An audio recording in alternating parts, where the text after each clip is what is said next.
Well, hello and welcome back to the Shallow Proclamation with myself, Thomas, and I'm joined by... Paul.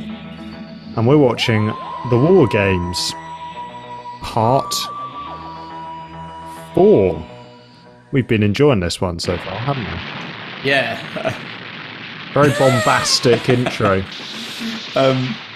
Yeah, I was just going to say to you a moment ago before we started that it makes such a difference, doesn't it, when the story is good and enjoyable. Now,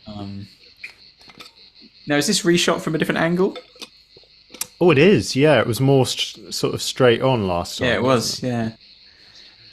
They've given themselves quite a big run up here, actually.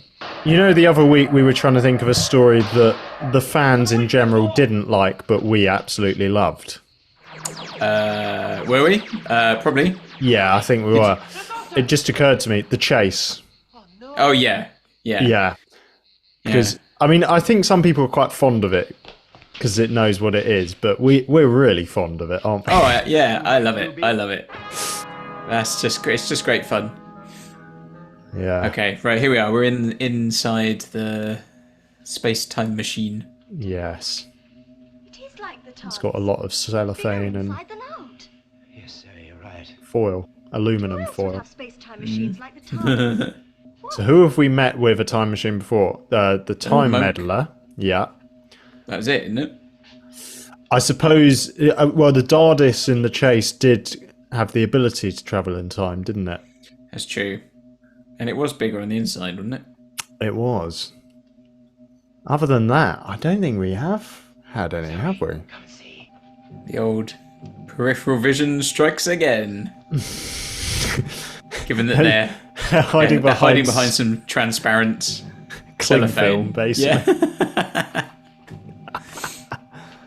There's so many going past. That's hilarious. No. I am enjoying this, but I will say that there seems to be a bit of a pattern emerging to these stories, doesn't there? Like, they meet up with some other group and they think they're spies of some sort. Yes, that's true.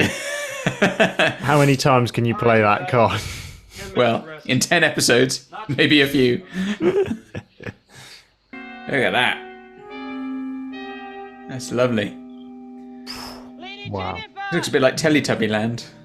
Yeah, it does, doesn't it? Oh, that's a cool room. It's sort of like keyholes, aren't they? Yeah. Better disguised than Clark Kent. Yeah. Well, they look like a kind of early failed design for 3D glasses for cinemas or something. Yeah, yeah. While at the same time putting him under our control. As you know, we remove the human specimens from their own world and time and place them in a context which seems to them to be the same. It is vital that they continue to believe that they're living their own lives on the planet Earth and fighting the wars from which they were taken. So this isn't Earth. Quite right, sir. Quite right. For the Clever. majority of human specimens, the process used is both lasting and effective. However, in the case of certain humans of particularly strong character and individuality, So they're sort of rearranging not being permanent. soldiers, taking them from one war and putting them in another. Pass through the time zone. This Lieutenant Carstairs is That's a a good 1917 good British subtitle. Army It just said man pants. Strange clothes. Those sort of glasses you're wearing. As you see, he is fully aware of his surroundings. Huh.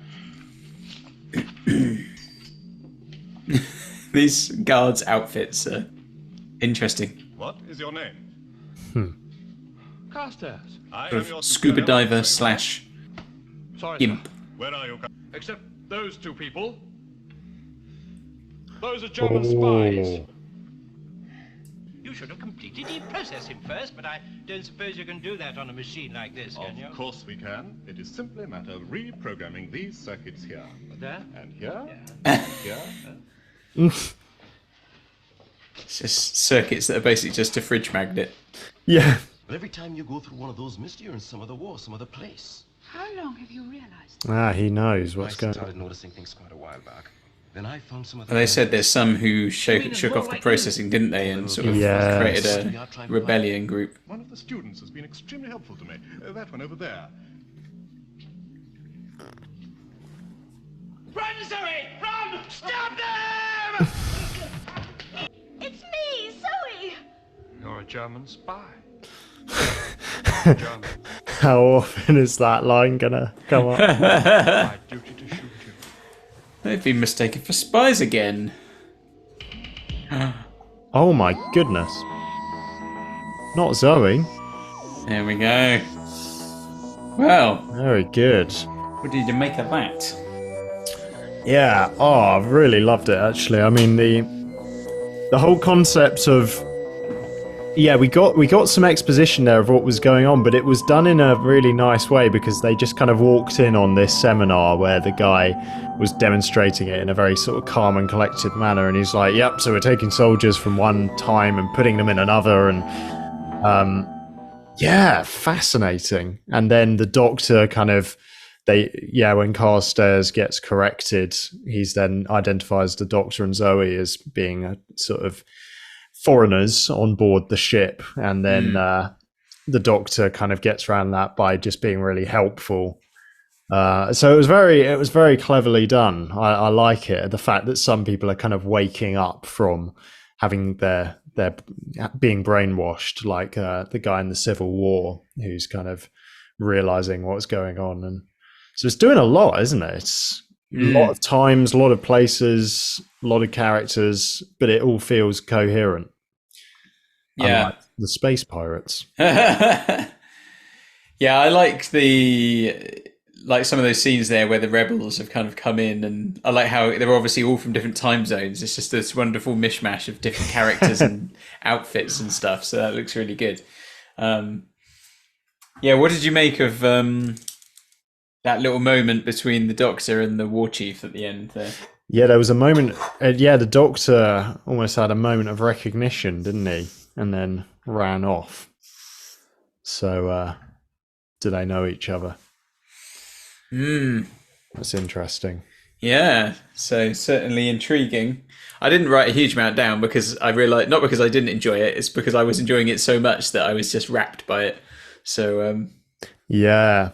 That's a good side. It's either a good side or a very bad side if I don't write anything. So, yeah. Oh, great. Yeah, no, I'm very intrigued to find out what's going on because, I mean, in my head, there's a possibility that this is the Master.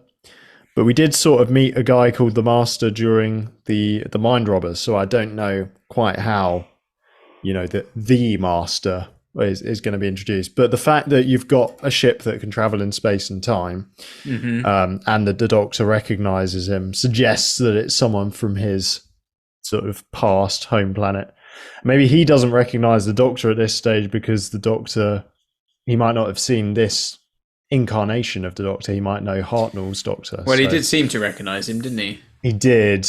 And if he is a Time Lord, well, according to the new canon, you get around that because they feel it, don't they?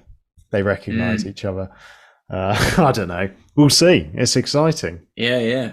Great. Cool. All right, then. Well, we'll wrap that one up there. Guys, let us know what you think of that episode down below.